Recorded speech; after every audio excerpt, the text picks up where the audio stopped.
Welcome to this latest edition of the Cranky Curmudgeon's Corner. My name is Paul Thomas, and this evening we're going to do a philosophical discussion of the nature of corruption. Joining us for this discussion, Merrick Moses and Daniel Thomas. Welcome, Daniel. There are a few examples of organizations I believe may have fallen into corruption's black hole. Dan referred to this earlier. Police departments and some labor unions. In regard to the police, it is also their unions that have assisted their journey to the dark side. It seems to me that the willingness to structure procedures such as incident reports, Dan referred to, and qualified immunity in such a way that protects officers from discipline has, in some cases, developed a culture where bullies operate with impunity in the streets of their municipalities without any fear of accountability. When Derek Chauvin had his knee on George Floyd's neck, you could see on his face, he didn't think he was going to get in any kind of trouble at all. Referring back to our earlier discussion over the battle between corrupt and honest forces within an organization, in many cases about which culture dominates, what hope do you have that honesty and legality will prevail in police departments across America? Are there any specific recommendations you feel might help achieve that end? Merrick, you've been in Baltimore for 27 years, so you should have some insight on this particular issue. Well, there's a lot of factors that go into all of this. But I will say from a Baltimore point of view that the consent decree has really changed the game. There was some rocky patches in the beginning, but things are working and crime is, homicides are down over 20%. That being said, that doesn't mean that there aren't rogue officers still being prosecuted. There are. But, and also too with the consent decree. Hold on a second. You're saying rogue officers being prosecuted. Are there still rogue officers operating with impunity? No, that's not what I'm saying. I'm saying, okay, first of all, if you look at the history of the Baltimore City Police Department, there's a lot of corruption, a lot. That being said, the consent decree is kind of like a blueprint out of the swamp, if you will. Now, again, crime is down, particularly homicides, but there's more work that needs to be done. That being said, there are cops that don't want to give up their old corrupt ways, and some of them have been prosecuted. I think though that when we talk about this issue, we have to understand what's earning what is getting people to the point where they are acting corrupt. Is it mimic behavior? Is it about self-preservation? Is it straight up about money? Is it all three? What is it? What is it really? And how does that corruption within that organization affect the public? We often don't talk about how that level of corruption, particularly if we're talking about law enforcement, directly impacts the citizens of whatever city. And we saw that in terms of Freddie Gray. Things are on the upswing, but we still have a lot of work to do. I mean, you literally cannot solve 100 years worth of problems in 4 years. It's not going to happen. And that's what the situation here is in Baltimore City. So you say the consent decree has helped make progress towards cleaning things up a little bit. Yes, and I'll give you a tangible example. As a result of the consent decree, I was part of a team of people who trained officers on LGBTQ issues, and it was tough. It was a lot of homophobia in the room, but we did get through it. In addition to working in that training cohort, we were also privileged to actually have an LGBTQ advisory board to the Baltimore City Police Department. And that was a win. Unfortunately, that came about because a trans woman was murdered in Baltimore City. That being said, it created a path for us to have dialogue with the police in order to keep LGBTQ people safe in Baltimore. So I think that, like I said, there's more work to do, but we are better than we were 5-6 years ago. Okay, let me ask a little bit about the training that you participated in. Did you happen to have to get like whenever you ran into resistance, the homophobes that you were training? Did you have to like get real macho with them and say, "Look, motherfucker, I'm telling you what this is," or I mean, you're not a passive guy. You're not passive No, at not. all, and so No, I can no. see you. I can see you standing up to them. Did you have to? Was my question. I did, but it was not in service to myself. So we had a panel of young people talking about what it's like to be queer in Baltimore City and how they've dealt with police interactions.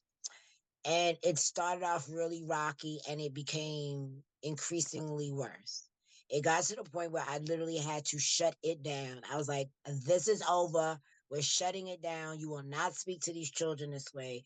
And granted, these kids were like from 16 to 24, but I'm a grown man. So they were children. And I was like, we're not going to play this game. We are not going to play this game at all.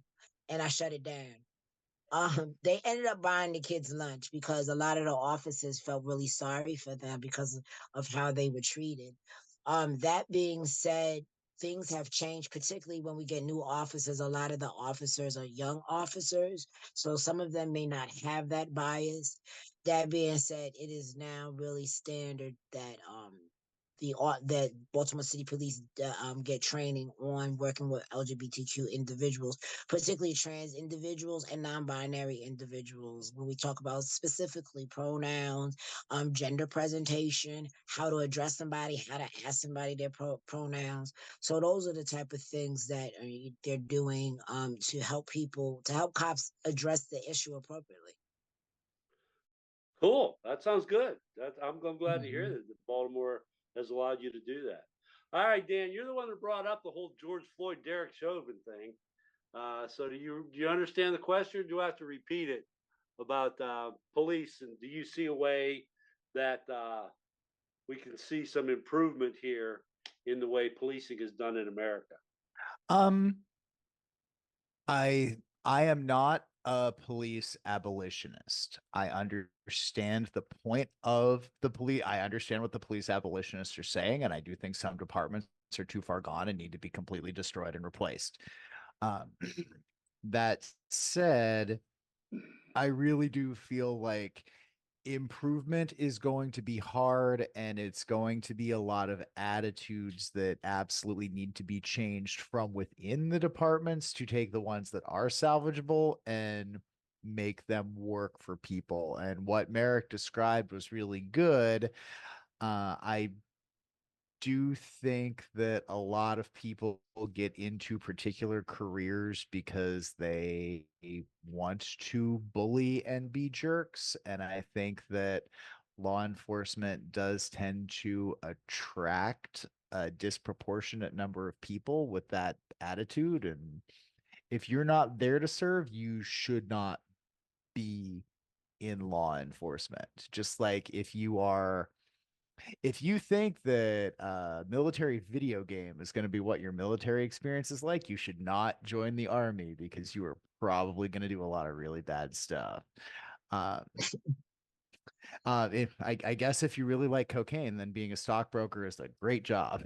But there are some fields that I think people get into for really the wrong reason, and I think that that is a big heart of the corruption because they saw the opportunities there because of what they observed from those jobs. Whether that was legit or not, it's there now.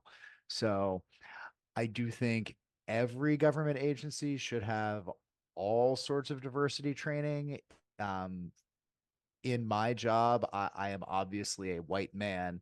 I deal with women all the time. I deal with people of color all the time. I deal with straight people all the time. So I do need to have a level of cultural competency to make myself understand and to understand where they are coming from and what they are doing.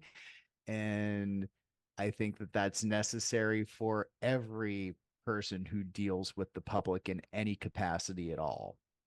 And if you don't if you're going to look down on people who are members of an out group, then you shouldn't be working with the public. That's a problem. Okay. Now, what Merrick described was something that gave you obviously some hope.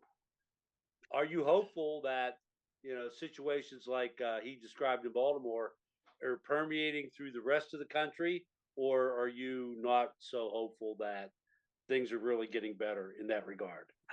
I understand that change comes slowly, and my concern is with a lot of these or good old boy clubs and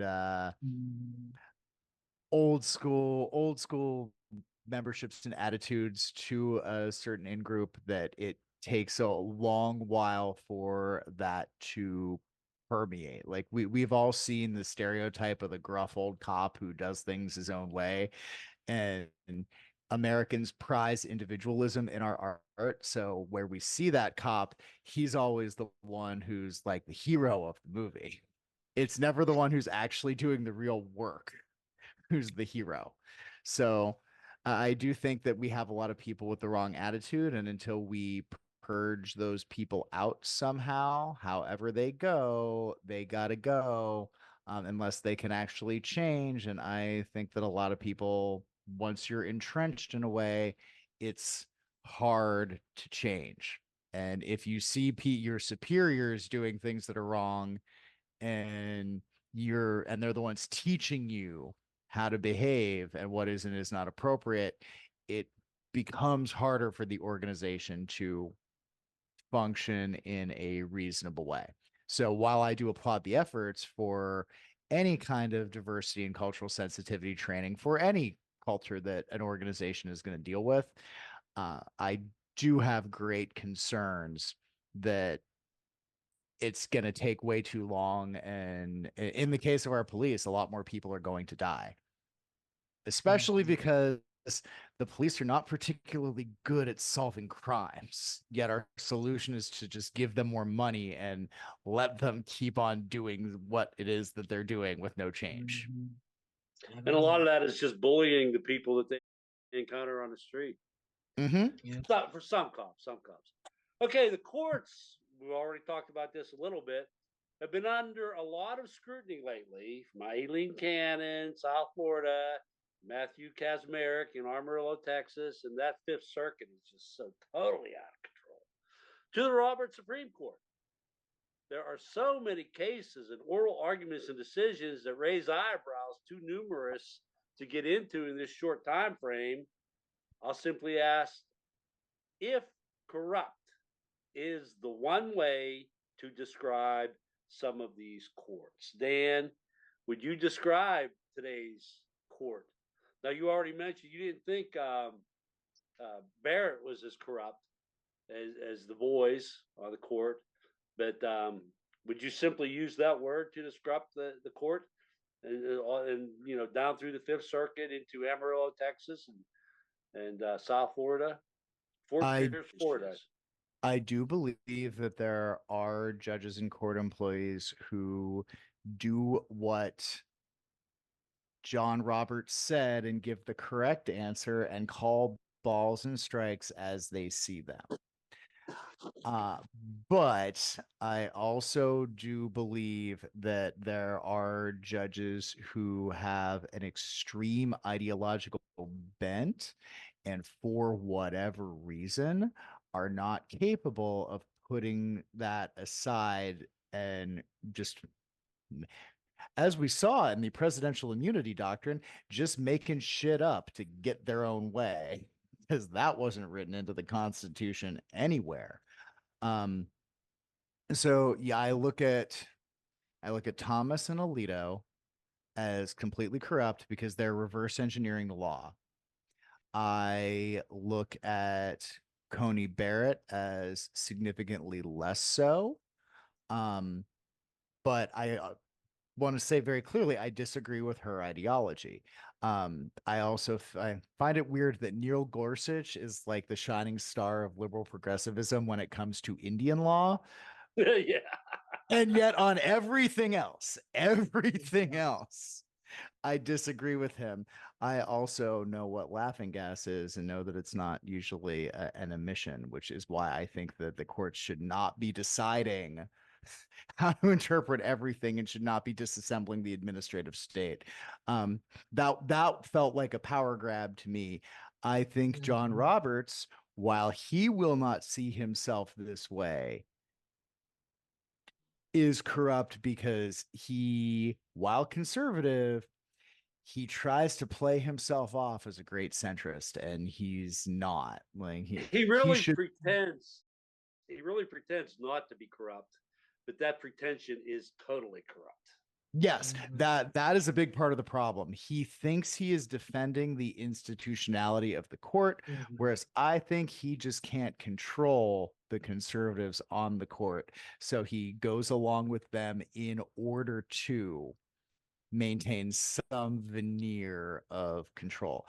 Eileen Cannon, I think, is totally corrupt. I think Matthew Kacsmaryk and Jim Ho are auditioning to replace Thomas and Alito during the second Trump term.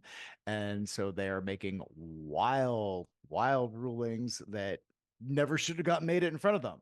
Like, if you don't have standing, why am I talking to you? Why are we having this conversation? They never seem to ask that when it's somebody who they want to win, and it becomes really clear when they want to win.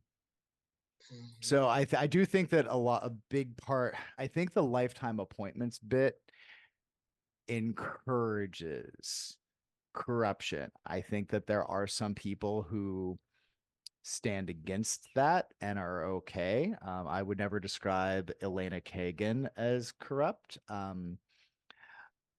I think it's wild that Ketanji Brown Jackson got a big display of flowers from Oprah, and then Beyonce sent her tickets to her most recent tour, and she declared both of those immediately. Like, hey, I got flowers and I got these concert tickets. Whereas a man with a literal garden of evil can take Clarence Thomas on multiple vacations, and oh, I didn't know I had to say anything. Like, it's really obvious who's legitimate and who's not. Okay, Merrick, the issue or the question is corruption in the courts. Where do you weigh in? Is the Pope Catholic? Uh, I mean, really. When we look at the SCOTUS, it's abysmal. I've personally just come to the realization that Clarence Thomas was specifically chosen to ruin and destroy the legacy of Justice Thurgood Marshall. I absolutely believe that, and I believe that because it's not what he says; it is what he has done. He has made it his job to make everybody else's life hell, especially Black people. And a lot of that comes from his abuse in childhood. He had a very abusive childhood, which led to what looks like internalized self hatred because he's out here doing whatever he can to wreck a whole bunch of people's lives. So, him, Alito, like your weird wife flying flags upside down and she wants to make an anti-gay flag. Like, what are we doing here? In addition to, oh, I forgot to mention that Clarence Thomas is married to this big old linebacker who tried to overthrow the government. So there's that. Um, so it's Yeah, kind of no like recusals, no recusals at all.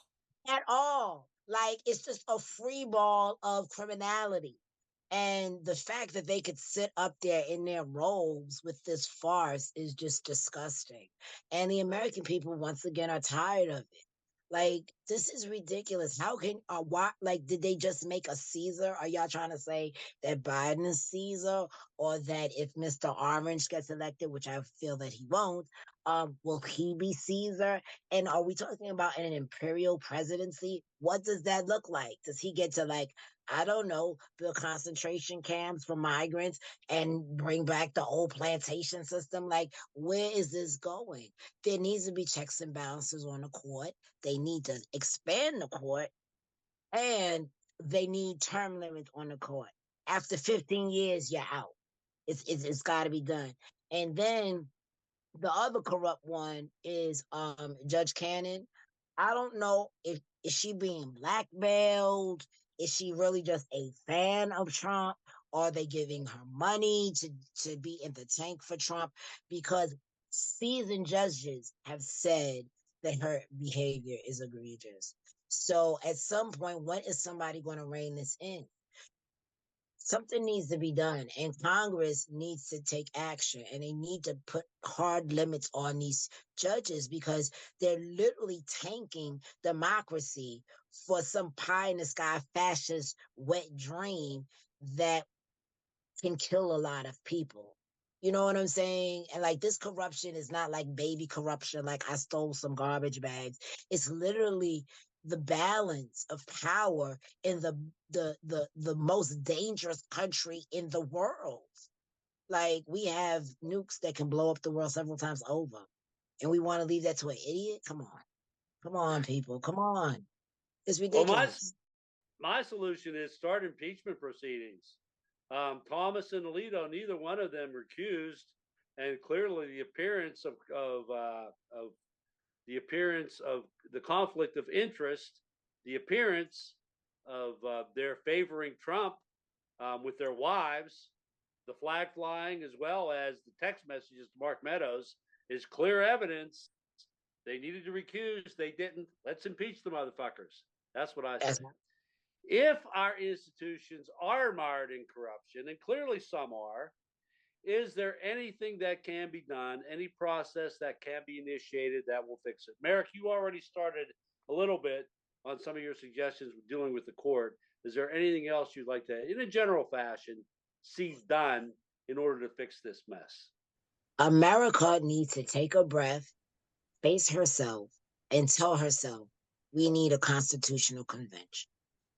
We do. We need a constitutional convention to enshrine Roe v. Wade. We need to enshrine the right to privacy, and we need to we might want to look at making sure that other amendments are ironclad, because apparently outside of Project 2025, there's something called Agenda 47, which is Mr. Orange's like agenda. I say quote agenda, and in doing that research they clearly state that he wants to get rid of birthright